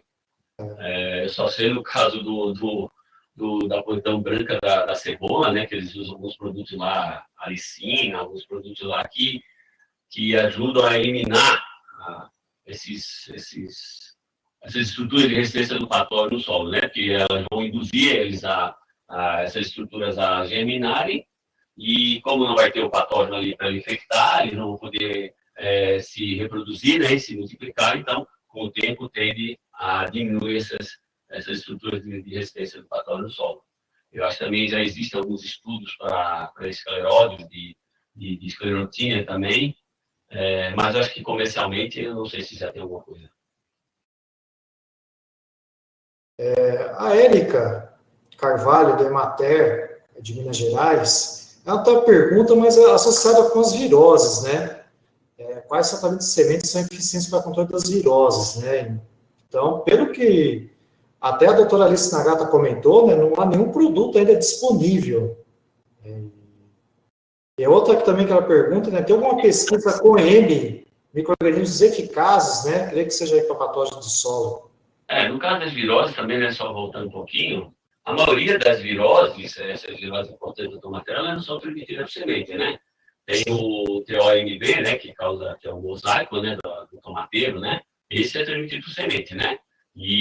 Mas as empresas já fazem, acho que só o tratamento da semente com ácido, ou mesmo um tratamento térmico dessa semente, elimina esse patógeno, né? As outras viroses, no geral, que eu saiba, não são transmitidas, né, por semente, no caso do tomateiro. O que era outra mesmo? Sobre micro-organismos deficientes, né?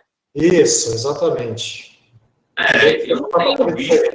Eu, particularmente, não tenho visto no campo o uso dele muito, não. Tem algum uso, tem visto alguma coisa em cultivo orgânico, mas eu não tenho acompanhado, não sei dizer o quanto que isso está sendo utilizado, né, realmente, e quanto que isso tem sido eficiente. Eu confesso que não saberia dizer. O Diego Teixeira tem 3 perguntas, né? Então, a primeira pergunta, ele gostaria de saber se existe algum estudo de qual a murcha mais comum aqui no estado do Ceará. Isso depende da região, depende da região onde ele está. Essa detecção que a gente fez do fusário raça 3 no Ceará foi lá na região da Serra de Ibiapaba, né? É uma importante região, principal região produtora de hortaliças no Ceará, né? Produz hortaliças em geral e produz muita solanácea, né? Principalmente o tomate. E ali a gente detectou a ocorrência da raça 3 de fusário, né? E está sendo um problema sério, o pessoal está começando a introduzir alguns cultivares resistentes, né? Raça 3. Outra região do Ceará, a gente ainda não tem notícia do ocorrência do fusário raça 3. E mesmo de murcha de verticílio também não tem sido muito comum. Então, eu não saberia dizer, não sei exatamente de que região ele está falando. Diego, até seria importante se pudesse mencionar, né, porque ele até, logo após essa pergunta, né, ele comenta que ele pretende iniciar o plantio de tomate e que nunca foi feito, né, na área, né? Você tem que, nesse caso, você vai fazer um plantio novo, né, se é numa área que nunca foi tomate, você até, inicialmente, você pode plantar um material que não seja resistente à raça 3, no caso de fusário, né? Porque provavelmente você não vai ter um patógeno. Então, tenha muito cuidado com a muda que você vai utilizar, né? Use uma muda de boa qualidade, para você não estar fazendo.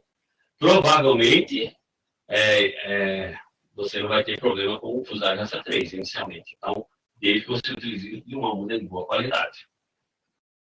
Se no futuro, né, começar a ter problema, daí você vai ter que lançar mão de cultivar resistente. Ela até pergunta aqui também se é possível, né? Qual que é a diferença? Seria tomate de crescimento determinado e indeterminado, né? Mas em relação a quê? Ele não, bom, não colocou aqui, mas acredito que seja até para patógenos, né, do solo, né? Pudesse responder nessa linha. Tem uma grande diferença, né? Assim, alguns patógenos que são mais importantes em tomate rasteiro, às vezes não são tão importantes para tomate tutorado, e vice-versa, né? Então, eu falei, né? No caso do mofo branco, ele é muito mais importante em tomate rasteiro. Por quê? Porque ele cobre o solo, ele se espalha ali sobre o solo, né? E é mais fácil da infecção pelo patógeno que está no solo, né? Pela esclerotínia, né? Inclusive, é mais fácil também a ocorrência da formação desses apotécios e a dispersão também aérea desse patógeno. Para as outras doenças, murcha de fusário, murcha de decílio, tanto faz. Agora, a gente não tem, assim, não tem observado murcha de fusário ainda em tomate indústria no Brasil, com exceção, o único local que a gente já observou a presença de fusário raça 3 em tomate indústria no Brasil foi na região lá do norte de Minas Gerais, região de Janaúba, lá, que a gente já detectou fusário raça 3 lá naquela região, tomate indústria. Nas outras regiões produtoras, aqui em Goiás, por exemplo, que é a principal região produtora de tomate indústria, tomate rasteiro, né, no Brasil, a gente ainda não detectou fusário raça 3 em tomate indústria. Encontrou em tomate tutorado, tomate para mesa.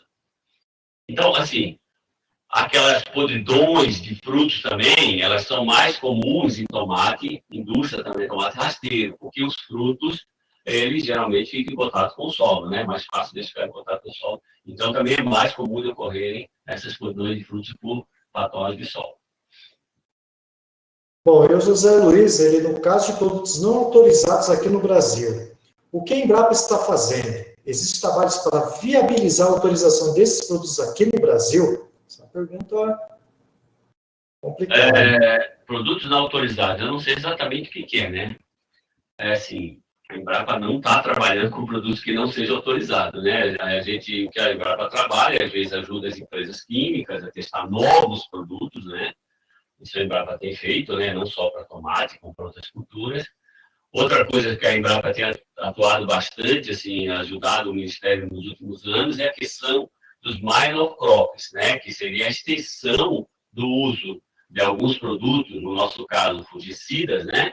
Fungicida que é utilizado para determinada cultura, é eficiente para determinado patógeno ou algum patógeno similar, e você tem uma outra cultura que tem um suporte baixo de produtos fitossanitários, né? Então você faz a extensão, você recomenda a extensão desses produtos para essas culturas. E a Embrapa tem ajudado bastante o Ministério da Agricultura nisso.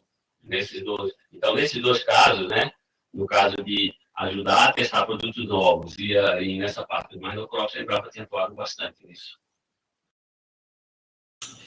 Manuel Ribeiro, né? A ausência da raça 3 de fusário na região sul está diretamente ligado ao fator temperatura? É uma boa pergunta, né? A gente não sabe, porque na realidade o tomate lá ele é produzido dependendo da região, né? Ele é produzido em diferentes épocas do ano. Nas épocas mais frias, geralmente ele é produzido nas regiões mais baixas, né? Onde não menos sujeito a temperaturas mais baixas e a geadas, né? Por exemplo. E nas épocas mais quentes, ele é produzido geralmente nas regiões serranas, regiões mais altas. Mas ele pega, em alguma parte do ciclo da cultura, ele pega calor também, né?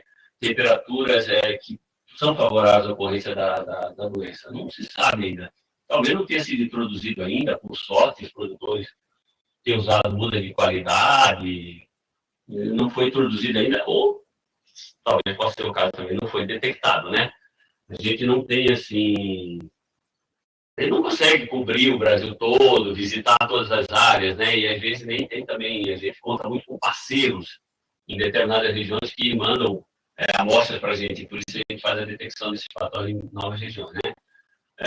Da região sul a gente tem recebido algumas amostras, mas realmente não tem detectado o patógeno. E a gente não sabe se realmente não existe, ou se ainda não detectou, ou também se tem alguma questão climática, né? Envolvida nisso. A gente ainda não sabe isso, não. Gelson Lima, da CVR, pergunta se o gene FRL é eficaz na resistência ao Fusarium oxysporo, formas especiais, Radices lycoperse. FRL. Sim, eu acho, se não me engano, é isso o gene que é utilizado para controle dessa doença, né? Que promove resistência do tomateiro a esse patógeno. Nos países onde ocorre já há mais tempo essa doença, eles têm utilizado bastante cultivares com esse gene, né, para controle da doença, né?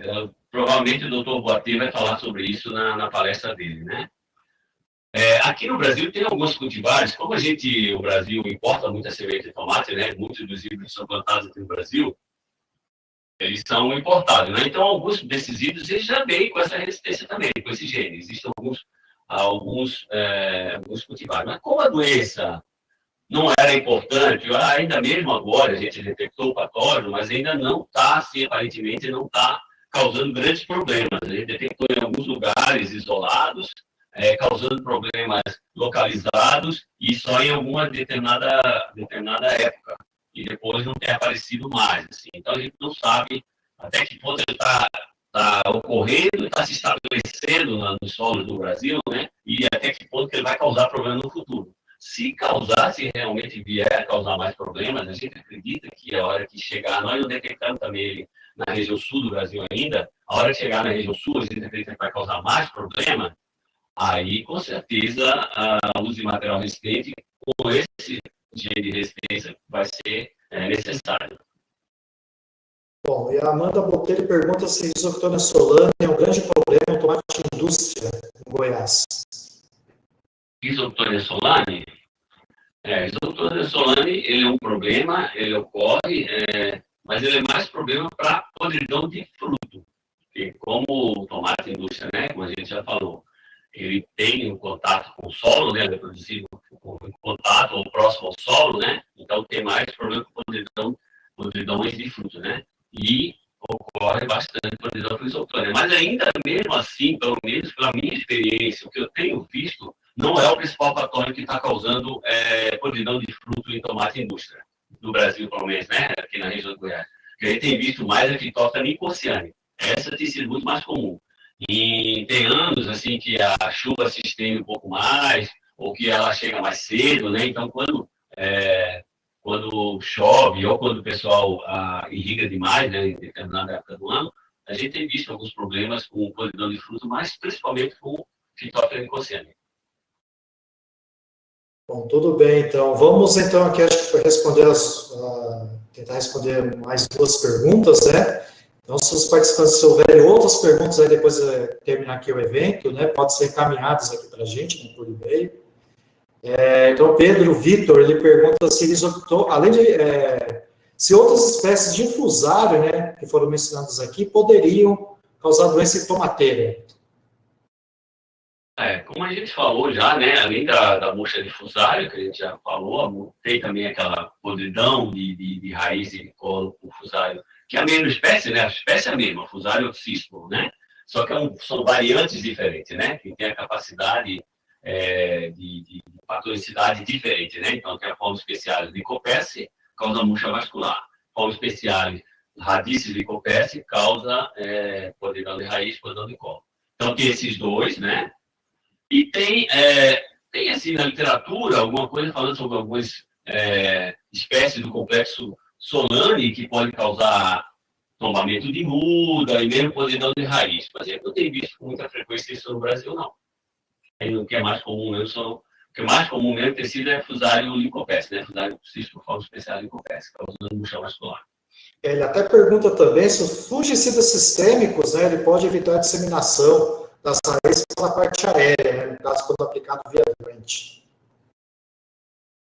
Eu acho, assim, no geral, não tem sido eficiente, não. Uma vez que a planta está infectada pelo patógeno, além de ser rápida essa infecção, né, que, como eu falei, né, depois que ele penetra na raiz e chega ao vaso de xilema, ainda tem aquela questão que ele tem a capacidade, né, no caso do fusário, ele produz aquele conídeo, né, que é o microconídeo, que tem a capacidade de de percolar ali, né, de ser carregado pela água dentro do vaso de xilema, né?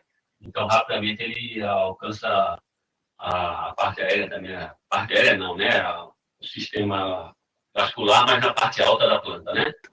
Então, assim, a gente não tem visto eficiência pelo controle químico, não tem. E, assim, os fungicidas também que são disponíveis no mercado, né, a maioria deles, eles conseguem subir na planta, né? São absorvidos e são... Esqueci a palavra. Eles são distribuídos na planta através do xilema, né? Não através do floema. Eles não conseguem, se você aplicar na parte, eles não conseguem ir para a raiz, né? Se fosse para a raiz, poderia talvez tentar controlar o patógeno ainda no início da infecção, né? Na raiz. Então, pelo que eu saiba, o controle químico não tem sido eficiente para controle de murcha difusária. Aí o Diego Teixeira também pergunta se ele menciona, né, que tem um colega dele que está tendo problema com murcha difusária. E aí ele até questiona, né? Será que é a presença da raça 3? Tem que saber aonde, né? E tem que saber porque eu ia até apresentar nessa minha apresentação, eu ia mostrar alguns slides de como diferenciar murcha difusário, murcha de verticílio e murcha bacteriana no campo. Geralmente, o que ocorre? Murcha bacteriana, você vê a planta murchando principalmente a parte mais alta da planta, a parte mais nova da planta. E também, geralmente, a planta murcha e não tem um amarelecimento da folha, ou pelo menos o amarelecimento não é muito expressivo. Murcha difusária, a gente viu uma murcha ascendente. Murcha primeiro as folhas mais baixas e vai subindo. E principalmente associada a um amarelecimento muito forte. Murcha de verticílio. Murcha de verticílio a gente viu. É uma murcha também ascendente, geralmente começa nas folhas baixas, mas tem aquele sintoma característico, né, daquela necrose em V, que não é específico só de murcha de verticílio, mas aí você vai ter murcha, vai ter a necrose em V, vai ter também um escurecimento brando do sistema vascular, né? Então, isso ajuda muito você diferenciar essas murchas no campo. Nesse caso, eu não sei qual a região que ele está, ele pode tentar inicialmente fazer o teste do copo nessas plantas que estão murchas, para ver se não tem um fluxo bacteriano. O Dr. Carlos Lopes vai falar sobre isso na palestra dele. Bom, por último aqui, né, respondendo a pergunta do Gelson Lima, ele pergunta sobre o oídio, né, na verdade, né, o idiópsis, né, pergunta se tem algum gene de resistência, né, então, adiantando a resposta para ele, Gelson, eu não vi nenhum trabalho com identificação de gene de resistência a essa doença. Né? Ailton, você tem alguma informação sobre isso? Tem. Existe um gene de resistência assim, para o idiópsis. Inclusive, acho que algumas cultivares no Brasil tem, né? Como eu falei, tem muita cultivar que está sendo plantada no Brasil que é importada, né? Porque essa doença ela é importada no Brasil, não é tão recente mais, né? Já faz, acho, uns 20 anos que ela está por aí, mas nunca houve, assim, as empresas, no geral, não se preocuparam muito em desenvolver material resistente aqui no Brasil. Mas existe um gene de resistência, eu sei que existe. Eu não sei quanto que ele é eficaz, se ele dá um fenótipo de imunidade ou é só uma resistência parcial. Provavelmente também o Dr. Boatê vai falar sobre isso na palestra dele. Mas existe um gene de resistência, isso eu sei que existe. Que bom. Bom, Ailton, as perguntas aqui, ninguém mais fez nenhuma pergunta, né? E aí acho que agora você pudesse dar umas considerações finais, né, sobre o tema apresentado hoje. Tá, então, primeiro, assim, eu gostaria de novamente agradecer a presença de todo mundo, obrigado aí pela participação, obrigado aí pelas perguntas. Hoje nós falamos sobre patógeno de solo, né? Então, fungos e homicídios que atacam a planta a partir do solo. Nesse caso, a gente já viu, né, que o controle químico, nesse caso, no geral, não é muito eficiente. Então, já é uma medida de controle que você não tem para utilizar, né? Então tem que reforçar, no caso de patógeno de solo, que as medidas de controle tem que ser, inicialmente, você tem que dar preferência para medidas restritivas, né? Medidas preventivas. Evitar realmente, quando você tem áreas novas, evitar a chegada desses patógenos, principalmente esses patógenos que vêm vinculados a material propagativo, né? Mudas e sementes, né? Como difusária, murcha de verticílio. Então, você tem que tentar, primeiro, evitar que esses patógenos cheguem na sua lavoura, cheguem na sua propriedade. Quando não tiver mais jeito, né, como a gente falou, então você vai ter que conviver com elas. E tem várias maneiras de conviver, né? Uma delas, a mais importante, mais se utiliza, é a rotação de cultura. Mas a gente viu que nem sempre a rotação de cultura ela é eficiente, né? É muito eficiente porque esses fatores dão a capacidade de sobrevivência do solo por vários anos, e aí tem muitos deles que são polífagos, o que dificulta você ter opções de culturas para utilizar na rotação, né? Em rotação com tomateiro. Geralmente você tem mais, o que tem de opções é gramíneas, né? Que às vezes não é interessante para o produtor. Então, e a questão também de, é muito importante, o solo bem preparado, o manejo da nutrição, tudo isso vai ajudar no manejo dessas doenças. E também, claro, o controle, a resistência genética, quando possível, e o controle biológico, como eu falei, também vai ser importante dentro do sistema de manejo desses fatores, dessas doenças. Bom, então agradecemos a participação de todos os inscritos, né? Não percam a prova do Dr. Jardir, que eu acho que é sobre tomateira, que será ministrada aí na próxima quarta-feira, às 9 horas. Agradecemos, né, mais uma vez, pedimos desculpas, a gente está nesse ciclo extra, e a gente sabe que essas intercorrências acontecem quando a gente trata de internet, com muita gente conectada. Agradecemos a paciência de vocês. Nós percebemos que aqueles que permaneceram aqui são os mais interessados, os mais participativos, né, no chat. Então, a gente sabe que é um público diferenciado que acompanha aqui as nossas lives, as nossas transmissões. Né?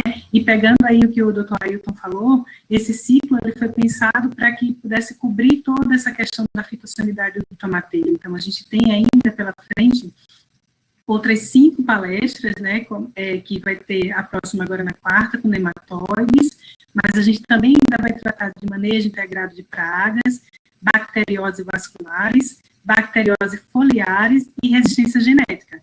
Então, permaneçam ligados, né, entrem lá no link, façam suas inscrições se ainda não estiverem inscritos, e se por acaso alguém tiver alguma pergunta mais específica que a gente não conseguiu atender aqui e que teve dificuldade na transmissão, podem usar o e-mail do Dr. Ailton, que ele disponibilizou na apresentação, ou mesmo entrar em contato comigo via chat lá do AVA, que é onde eu disponibilizo os links para vocês, que a gente vai tratar de responder cada um, tá bom? Muito obrigada a todos, foi um prazer contar com vocês, assim, a participação de vocês é muito importante para a gente também, e a gente conta com vocês na próxima quarta-feira. Até mais. Bom dia, até mais. Bom dia.